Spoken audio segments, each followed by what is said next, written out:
Here's a simple and easy recipe for the Smart Breadmaker.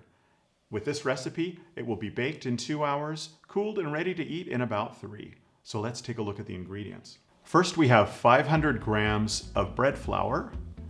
Next is 350 milliliters of lukewarm water. Then 15 grams of salt. 1 packet, or approximately 7 to 10 grams of dry yeast. 10 grams of sugar, and 3 tablespoons of vegetable oil. So now we want to program the machine according to the recipe. And this recipe calls for kneading the dough first for 3 minutes, letting the dough rise for 50 minutes, baking it at a moderate temperature for 45 minutes, and then another 15 minutes of baking at a higher temperature just to give the bread a crusty finish. Now this number here, this 1, means it's program 1. Program 1, 2, and 3 have several parameters for bread. If you want to change programs, you can press this recipe book button. It'll cycle through the 7 and bring you back to 1. But let's program slot 1 here, and let's change its default values. I suggest keeping this program in memory. It will automatically save it because this is a simple recipe and one you may be using quite often. To cycle through the parameters, I want to touch this arrow button. First parameter is preheating, which can also be used for a delayed start. Don't need to do that in this program. Press it again, and we get to the first kneading phase. And I want to knead the dough for 3 minutes at speed 3, which is the default setting.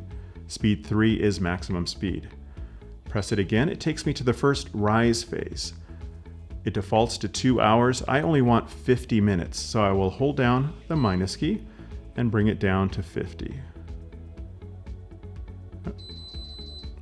And I want it at 30 degrees.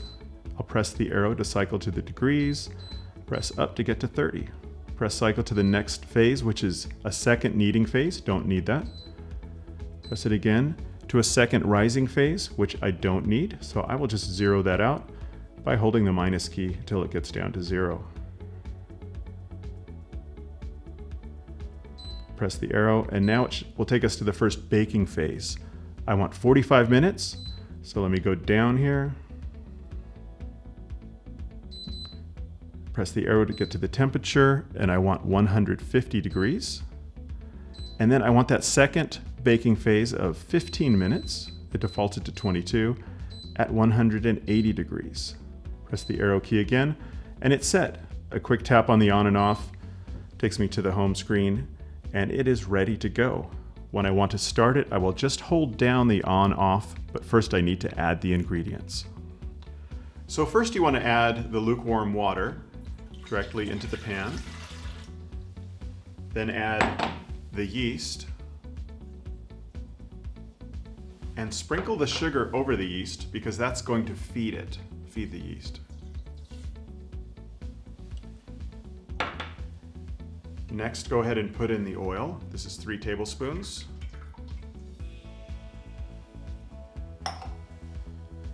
Then pour in the flour. And finally sprinkle the salt over the top. Then just close the machine, press down on the on-off button to start.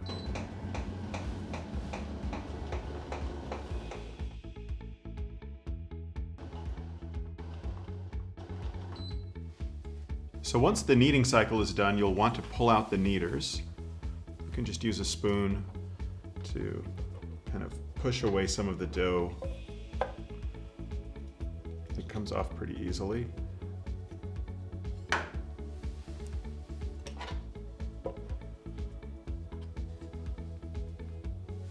And what you want to do next is flatten the dough out kind of into a loaf shape.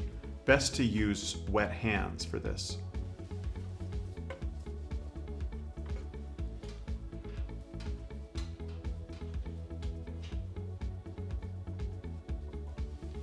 Then just close it and let it start rising. One thing you want to make sure to do, which I didn't do right away, and it's more useful in the baking phase, but make sure you put on the glass lids. This will hold moisture in and will also help when it comes time to remove the loaf.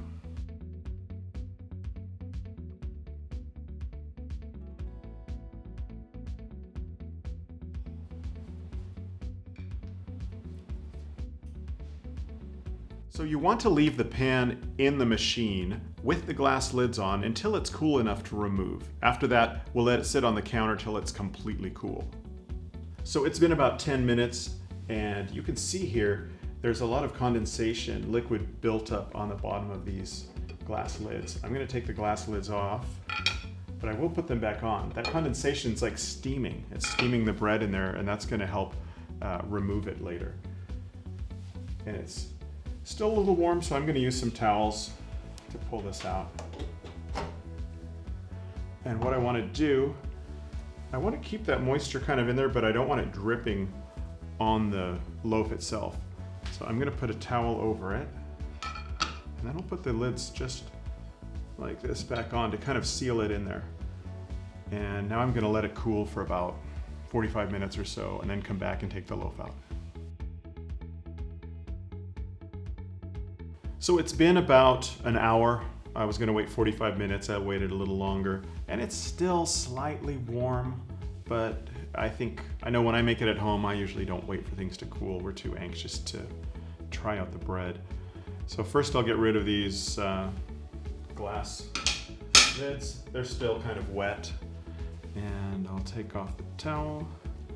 Now, the thing is with the Smart Breadmaker, it is a stainless steel pan. It has absolutely no coatings. That means the challenge is getting the bread out. Since there are no coatings, it's not Teflon, you can't just flip it over and watch it come out. It's gonna stick some, even when it's cold. So what I would normally do is I would go around with either a rubber spatula or like a butter knife, the smoother one, and just kind of go around the edge. You want to work your way around, kind of release it. If you have a wider spatula, it works a little better because you can push on the sides. The main part of the grip are going to be those two steel rods that the kneader's turned on. It'll stick a little bit there, so as you go around, you can kind of pry your way up. The cooler it is, the easier it is to get out. So I'm going to go ahead and start going around the perimeter here with this.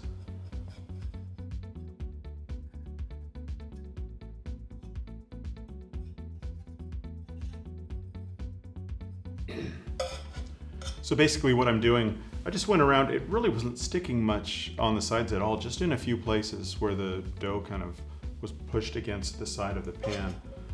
But what I'm doing is just kind of working at it, pushing on the sides, and it's gonna kind of release it from those rods at the bottom. Let me see right now actually if I loosen it enough. It's gonna be close. And it's still holding on just a bit. It's almost there though. You don't want to get too aggressive here or you might rip the loaf.